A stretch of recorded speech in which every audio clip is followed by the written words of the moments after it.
No. In fact, I was in Italy for about 3 years, and I couldn't speak Italian worth a damn. My punk started speaking better Italian than me. My little pug dog. He can at least go to the door, you know. So, no, I never picked up any language. I can pick up little words here and there. I can order at a restaurant. That'd be about it. Way in the back. So, do you know whatever happened to Jason Styles' money from WCW? Jason Styles' Never money? got a check? I think it's being held in some kind of special escrow kind of thing. Find Eric Bischoff on Twitter.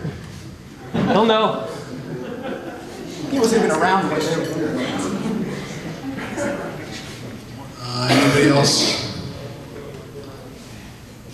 Don't you think that the Hart family, or at least Owen, should be inducted into the Hall of Fame in addition to yourself? Yeah, for sure. I don't think you could have a Hall of Fame without Owen or my dad in there. Yeah. For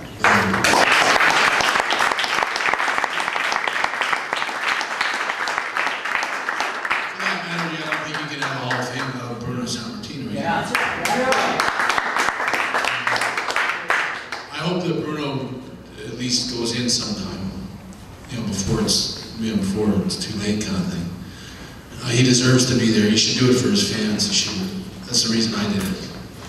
It wasn't like I was bosom buddies with Vince when I went back to do it. But I recognized always that I had fans first, and I would do it for them. And I told Vince that, and that's why we did it.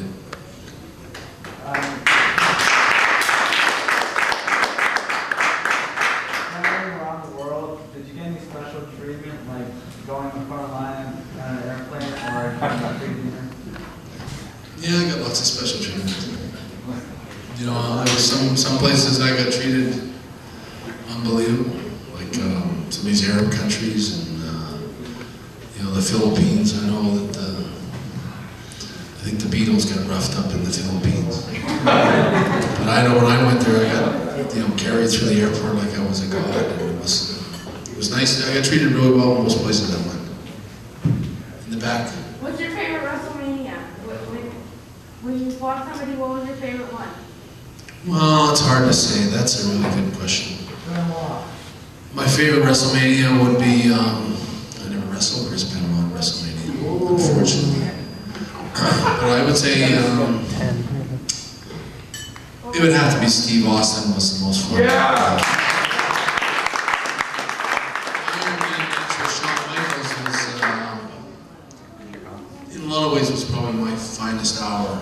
My hardest and most, you know, I think I left everything on the field that day, and that was one of my hardest. I couldn't have given any more than I did that night, and I think it still stands in the work itself.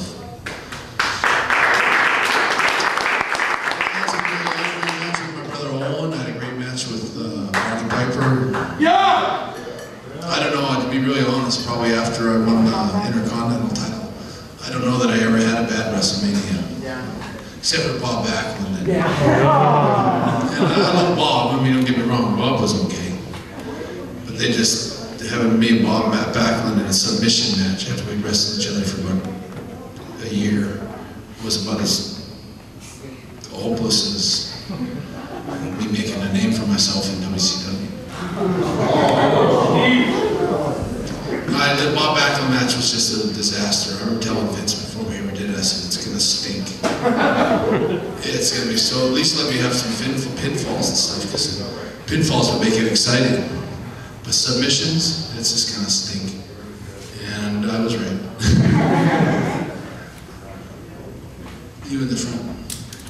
What matches do you like? What matches what? What matches do you like? I think you know what kind of matches. What kind of matches do I like? Raw and Teddy matches? I like believable matches. I want to believe it's real. Even for 10 minutes. I lose my concentration and just sort of float off with it and believe that it's a real match. some guys have the ability to make you can believe it's real for a few minutes. That's the best way to do it. You there. Back in the 90s, when you were fighting Diesel, were you mad at your brother for butting in?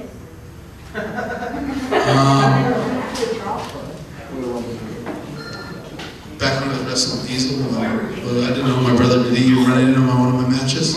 Yeah, it was him and Sean and Royal Rumble 95. Royal Rumble? Oh, yeah, I was furious. I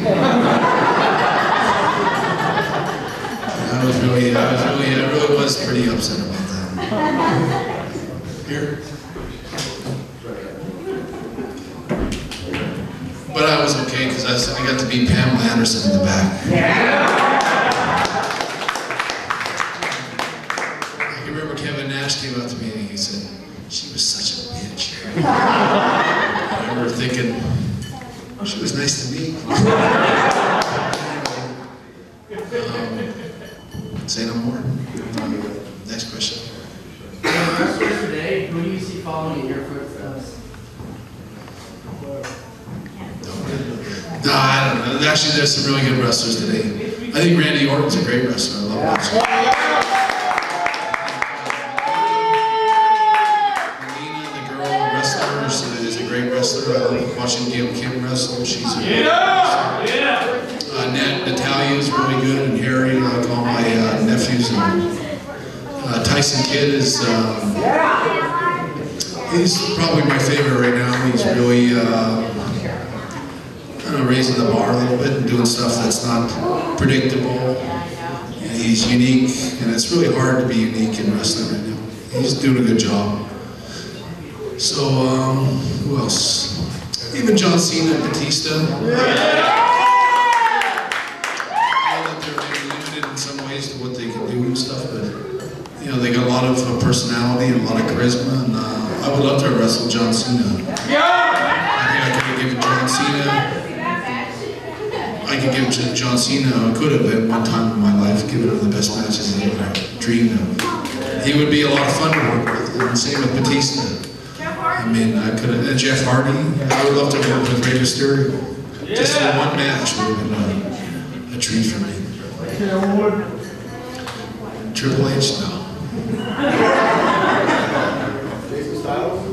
Jason Styles, that's a different matter.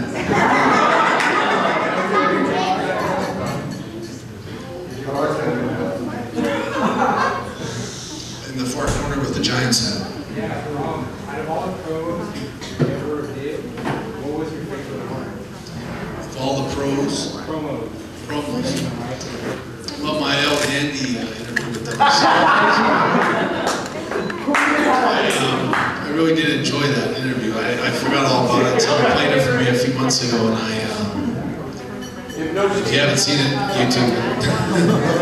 But my favorite interview probably would be, well, I had some like really good serious promos. And one where I turned heel and said all those things about Americans was a pretty good one. I remember with Neidhart when we used to do promos in the back, and he'd lose his cool and blow his stack. The truth is I was always laughing so hard, trying to control Jim. And the funny thing about it is that whole scenario, that whole little scene, was usually something I did about 4 or 5 times a day anyway. Everywhere I went, it was a car rental place or the hotel lobby, or, the American Airlines counter or somewhere. Jim was going off on everybody all the time. So when we did those interviews where Jim would lose his cool, it was pretty funny because it was like, for me, it was kind of real.